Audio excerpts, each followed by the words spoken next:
where I want to go today is to just think a little bit more about the kingdoms of this world. And so, right, in Daniel chapter 2, we have this story of the dream of Nebuchadnezzar. So in verse 31, what happens is that Nebuchadnezzar has this dream and he's terrified by it because he knows it's significant. And when he wakes up, he's troubled because he doesn't know what the dream means. And very often when God speaks to us, there's a period where we don't really know quite what it means. And we don't understand the point, the significance of it all. But Nebuchadnezzar wakes up and he knows it's been significant. So it's really interesting to me, first of all, that God does not give the dream to the prophet Daniel. So Daniel is a prophet. He's kept himself pure, even in a very, very alien, strange culture, which is very godless. And yet he's kept himself pure. But God doesn't give him the dream. He gives it to Nebuchadnezzar. So let's just read it through together. And so, but here's the scenario. I don't want to spend too much time on the scenario, but it is amazing. Is the king goes to all his viziers and all his consultants and experts and astrologers, and he says, tell me the meaning of the dream.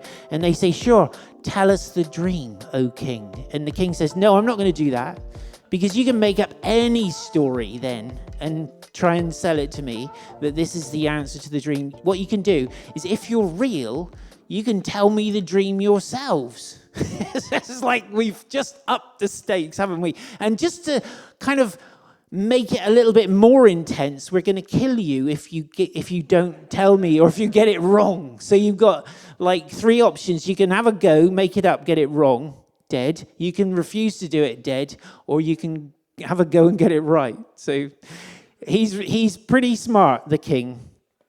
And he's not going to be fooled, because he knows it's really, really important that he gets this understanding right. So then Daniel, here's this really incredible thing. Daniel books an appointment with the king in verse 16. Daniel books an appointment with the king to tell him the answer to the dream, even when he hasn't got it yet. Who's that brave? You're so confident that God's going to give you the answer that you book the appointment with the most powerful man on earth to tell him, and you haven't even got it yet. So then he goes to his friends and says, guys, we better start praying, otherwise we're toast, all right? And so then they pray, and then God reveals it to Daniel in a dream, in a vision of the night. And Daniel wakes up and starts blessing the Lord, and I'm sure he did. I'm sure he's very happy. And one of the things he says in verse 22 is really important. He reveals deep and hidden things. He knows what's in the darkness, and the light dwells with him. God is a God of revelation. He's constantly revealing things about himself, about his nature, about things that are to come, things that affect us. God is a speaking God. If you are not prophetic, God wants you to become prophetic. So there you go. There's the opportunity today to say, God, come on then, start to communicate with me on that level. Give me baby steps to get there, but start to communicate with me. Bring me into your story. Right, here we go. So then Daniel goes to the guy whose job is to kill them if they get it wrong. He says, don't kill us all. I've got the answer. And the reason I've got it is because God's going to show the king that there is a God in heaven who reveals mysteries. Right, verse 31. You saw, O king, and behold, a great image. This image, mighty and exceeding brightness, and of exceeding brightness, stood before you, and its appearance was frightening. At the head of this image was fine gold, its chest and arms of silver, its middle and thighs of bronze, its legs of iron, its feet partly of iron and partly of clay. And as you looked, a stone was cut by no human hand, and it struck the image on its feet of iron and clay and broke them in pieces. Then the iron, the clay, the bronze, the silver, and the gold all together were broken in pieces. Listen to this language. And became like the chaff of the summer threshing floors, and the wind carried them away, so that not a trace of them could be found. But the stone that struck the image became a great mountain and filled the whole earth. This was the dream. And now, so Daniel's not even waiting for the king to say, yeah, well done, Dan. You've got it right. Good job, son. You're doing well. You're doing well. Now just tell me the meaning. He just says, this was the dream. Non-negotiable. This is what you dreamt. And here's the interpretation. You, O king, the King of Kings, to whom the God of heaven has given the kingdom, the power, and the might, and the glory. We've just been singing that, have we? And into whose hand he has given, wherever they dwell, the children of man, the beasts of the field, the birds of the heavens, making you rule over them all. You are the head of gold. Another kingdom inferior to you shall rise after you, and yet a third kingdom of bronze, which shall rule over all the earth. And there shall be a fourth kingdom as strong as iron, because iron breaks to pieces and shatters all things. And like iron that crushes, it shall break and crush all these. And as you saw the feet and the toes, partly of potter's clay and partly of iron, it shall be a divided kingdom, but some firmness of iron shall be in it, just as you saw iron mixed with the soft clay. And as the toes of the feet were partly iron and partly clay, so the kingdom shall be partly strong and partly brittle. As you saw the iron mixed with soft clay, so they will mix with one another in marriage, but they will not hold together, just as iron does not mix with clay. And in the days of those kings, the God of heaven will set up a kingdom that shall never be destroyed, nor shall the kingdom be left to another people. It shall break in pieces all these kingdoms, and shall bring them to an end, and it shall stand forever. Just as you saw that a stone was cut from a mountain by no human hand, and that it broke in pieces the iron, the bronze, the clay, the silver, and the gold. A great God has made known to the king what shall be after this. The dream is certain, and its interpretation is sure. So Fortie's got a lovely picture that he's going to put up in a sec. There we go. There's Nebuchadnezzar's dream. We've got this horrible, great big image towering above, and it's very powerful and very impressive. And its head is made of gold, its chest silver, waist and thighs bronze, legs of iron, and feet of clay mixed with iron. And so Daniel explains that this image is like a description of kingdoms that will come. And so Nebuchadnezzar, Daniel is using flattery because he says, you're the King of Kings. God's put you in this incredible position, which he has, and God allows rulers and so on to emerge. And it is also in God's gift to raise up leaders purely for the point of demonstrating his greatness over them. And so in the case of Nebuchadnezzar is exactly what happens. God raises Nebuchadnezzar up, gives him this position of rule, allows him by tyranny, no doubt, and conquest to achieve this position of grandeur and greatness on the world stage. And he becomes the emperor of the Babylonian kingdom or the Chaldean kingdom. But when you look at it actually on a world map, it's relatively small. And the Persian kingdom, which came after, was actually bigger. And the Greek kingdom after that with Alexander the Great was bigger. And then the Romans were even bigger. And the British Empire was 25% of the globe.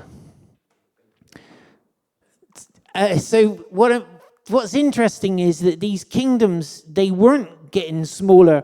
And Nebuchadnezzar wasn't actually the greatest king. But Daniel's kind of got to use a little bit of discretion in his language. And so he says, you're the King of Kings. You're the, God's given you all this, blah, blah, blah. And the second kingdom that comes after you is going to be inferior to yours. Well, it conquered his kingdom, didn't it? It overthrew it. So it was more powerful at the time. And so And the Persian kingdom was fabulously wealthy, apparently. And it was interesting that the Persians were the ones who just invented crucifixion. You might be interested to know. But Nebuchadnezzar sees in his vision this stone cut from the mountain, and it comes down, and it rolls down the mountainside, and it smashes the feet that are made of clay and iron mixed, which clearly don't mix. And this whole image is smashed to pieces, but not just the iron and clay, the whole thing, everything turns to like chaff. So interesting, the language, because if you look in Psalm chapter 1, and I've put a note to it in your notes, Psalm chapter 1, it says, it's describing the righteous, and whatsoever he does prospers. But in, I think it's verse 4, it says, but not so the wicked. They are like the chaff that the wind drives away.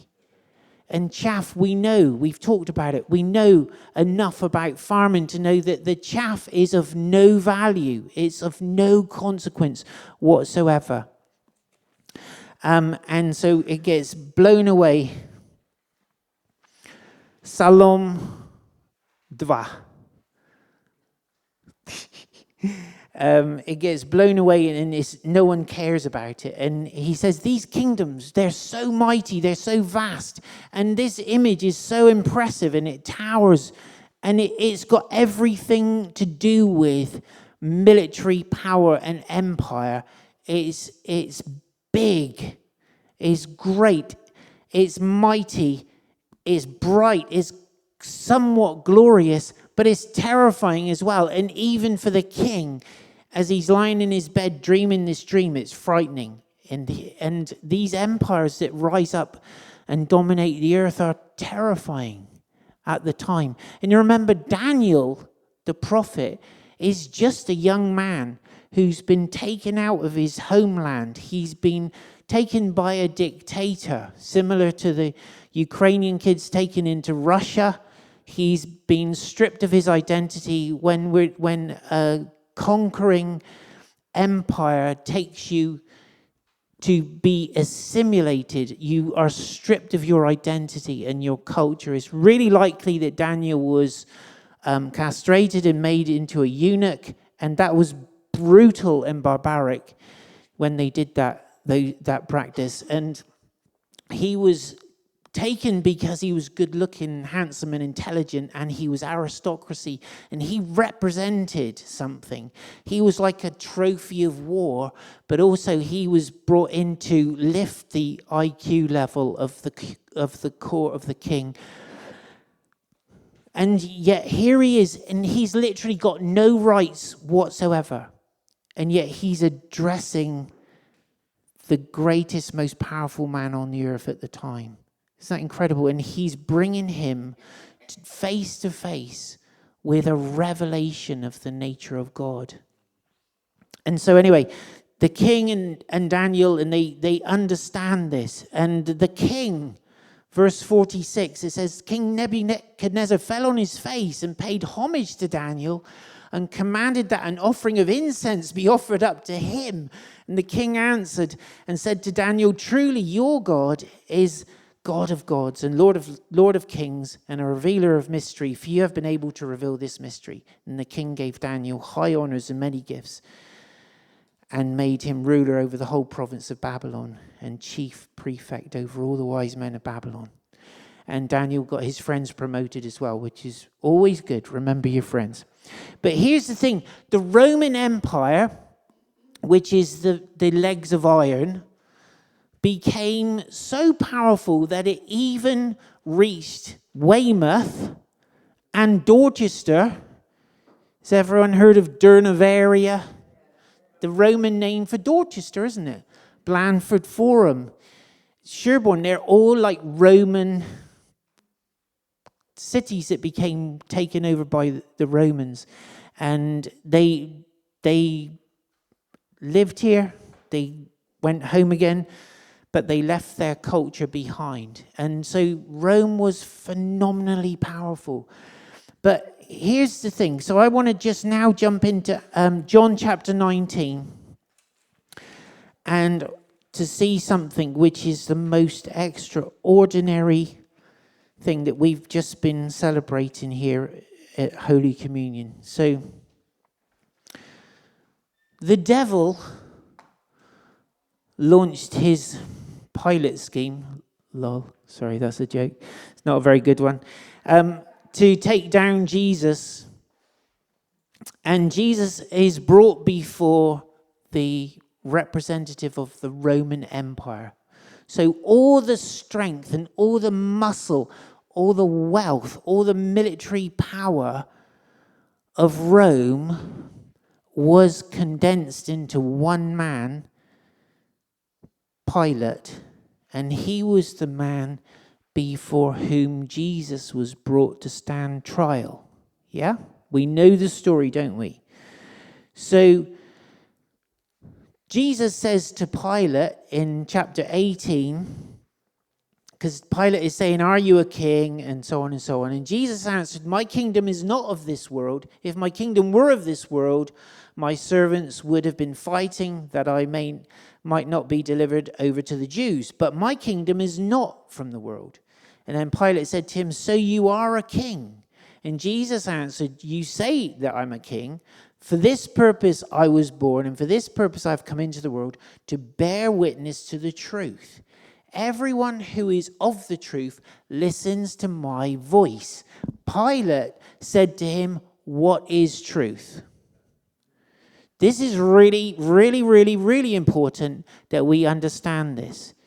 The whole world of political systems, we said, didn't we, that the world is hostile to the gospel. The whole political system is without a moral compass. It doesn't have a moral compass. So Pilate is there. He's operating within the realm of his authority. He's governing this province called Judea, and he's representing the Roman Empire. But when it comes down to moral issues, he doesn't. The truth is just something that can be traded on, isn't it, for Pilate? And when we expect politicians to give us the truth, we're kind of slightly misunderstanding what's behind world systems. The world systems do not rely on the truth. They trade on it. It's just a flexible arrangement with pieces of information, and we're told what people think we want to hear. And we know that, don't we? We've seen it so much, even just in recent days with our own government. We've seen how sparingly the truth is used. And even the day when Bill Clinton looked at the world through the lens of that TV camera and the Monica Lewinsky thing and said, "I did not have sexual relations with that woman." And you kind of think, it didn't mean anything to him. It certainly didn't mean anything to Pilate. And yet standing in front of him is this Hebrew preacher, this Jewish preacher. And everyone wants him to kill Jesus and to crucify him, to issue the thing. But there's something holding Pilate back. And he's thinking, this guy is genuinely innocent. And even though I can do it, I'm supposed to administer justice, even though I could get him, crucified. I'm supposed to be, executing justice. But even so, there's some reluctance, and his wife has the dream, and that's another story. But listen to this. In verse 11, hold on. Verse 10, so Pilate said to him, "You will not speak to me. Do you not know that I have authority to release you and authority to crucify you?" And Jesus answered him, "You would have no authority over me at all unless it had been given to you from above." Can you imagine? You just have to think about it a little bit and not just, yeah, I know the story, Paul, thank you. Here's Jesus. He's got no power, right? Trump says to Zelensky, you've got no cards. This is Jesus. He's got no cards. He's naked. He's been dressed in a robe to mock his claim as king. This isn't an actual, it's just a charade. He's had this not neatly plaited. Have we got a picture, Forchi? I got a picture somewhere. Not a neatly plaited crown of thorns like we see with a lovely Bible verse written beside it in a soft light. That's not what the crown of thorns was like. It was like a mass of these horrible spikes that grow on these particular trees, mashed up into a ball, probably by their feet because it was too horrible. They would literally go right into your flesh, these thorns, and rammed on his head. But this is the best we can do. So but he'd probably critically injured, mortally wounded from the flogging, where his back would have been laid open and his ribs would be exposed, maybe his kidneys and stuff like this. So he's literally at the point of death, and he's bowed, and they're pushing him and shoving him and spitting at him, and this whole business. And then Jesus, and Pilate has got every bit of power that there is in the world behind him. Even though he may have been overweight and unfit and not able to run to the end of the street, he may have been super skinny and like very lightweight, or he may have been a super muscle man, but it just doesn't really matter. The point is that he has the Roman Empire behind him, and he basically what he says will go in this context. And Jesus has stood there, but listen to what Jesus says. He says, you would have no authority over me at all unless it had been given to you from above. And I would dare to say that at this point in history, in some remote part of the Roman Empire, in a city that nobody really cares about, called Jerusalem, Julius Caesar, whichever emperor it was at the time, it wasn't Julius Caesar, was it? Whichever one it was at that particular time, he wouldn't have really cared too much about Jerusalem. He wouldn't have been lying awake at night thinking about Jerusalem. But at that point in history, the moment of impact happens when that rock rolls down the mountainside and kaboom, goes into the legs of this image. Now, I know it says in the time of these kings, and we can read that to be the feet of clay and mixed with iron kings. But the point is that at that point where Jesus is literally looking at the most powerful man he represents the most powerful kingdom in the world at the time, doesn't he? And Jesus says, no, you don't have authority over me. And then Jesus will lay down his life. He'll be crucified. He'll literally have his legs kicked out from underneath and be stretched out on this cross, nails banged into his feet and his hands, hiked up in the air, jolted down into the hole and left there to die. And yet that moment, those fatal flaws are cracking up through all of those kingdoms, aren't they? And God is setting up a kingdom that cannot be shaken. It will not be given to another people. And man, I just think, this is so profound. Even one day, an emperor from Rome will get down on his knees in front of Jesus and bow down, and the whole Roman Empire, albeit somewhat kind of mixture-ish, but becomes Christian, doesn't it? Yeah, Constantine becomes a Christian. He humbles himself before this Jesus, who only maybe 3 centuries before is standing in front of the Roman representative with no power whatsoever. His kingdom knows no end.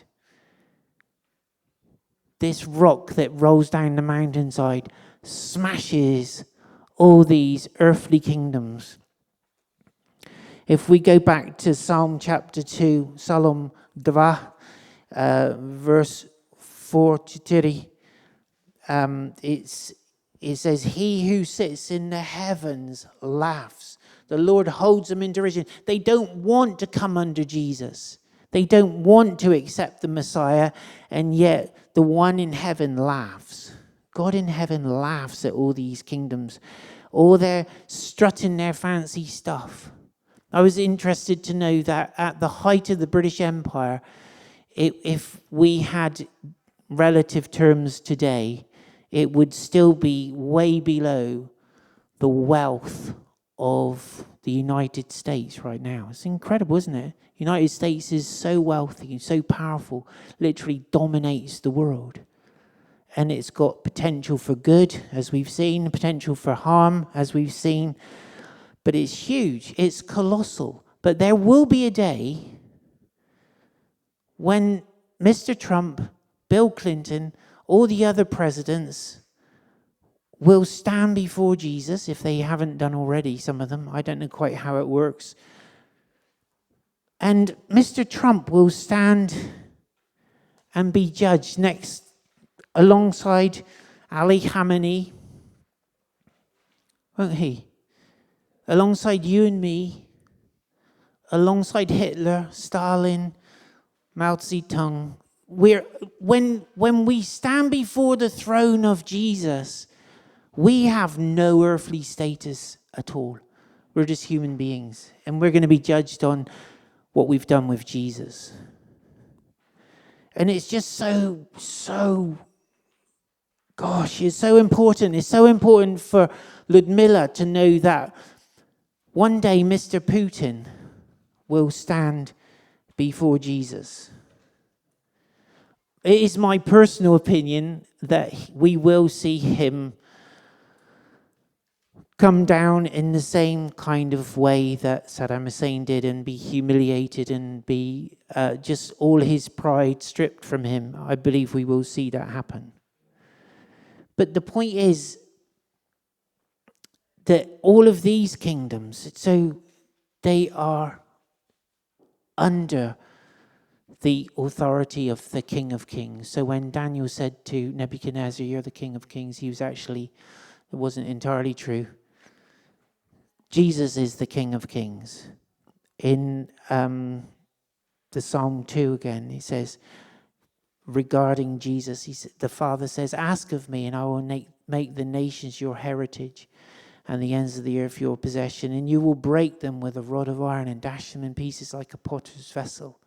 Psalm chapter 1 verse 4 says, the wicked are not so, but are like the chaff that the wind drives away. These great monumental empires that have so much power and so much influence during their time, during their season, they are still under the lordship of Jesus, and they will still be brought down. And anyone whose pride and confidence is in the fact that they're Russian or American or whatever, or British, whatever it is, we must really, really humble ourselves and get under the lordship of Jesus. I want us to come to the Lord's table with that in mind, really. We were singing, weren't we, that every nation will, every kingdom will fall or something in one of the songs Israel was singing.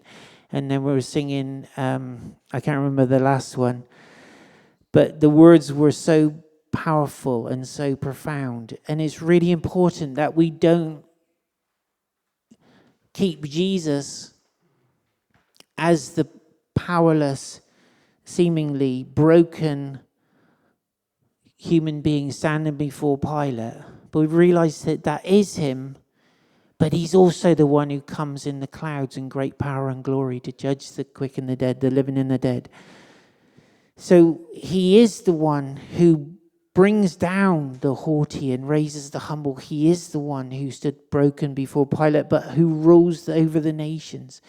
And we stand before the one who gave himself for you and me, and who will return in glory. When we share communion, one of the things that we're reminding ourselves is that the Bible says that we do it until he comes. It's a prophetic statement that Jesus is coming. The death of Jesus on the cross was the fatal blow to the kingdoms of this world. It was the rocks smashing into the feet of the image that Nebuchadnezzar saw. This Jesus who we worship, he is the King of Kings and Lord of Lords. And he is coming back. Lord God, I'm so humbled that you, who are so mighty and so great, would become so small to give your life for me. And yet I thank you that you are so great and that you're coming back. And all these injustice and all the brutality and all the misery of the world will be brought to an end. And you'll reign forever and ever.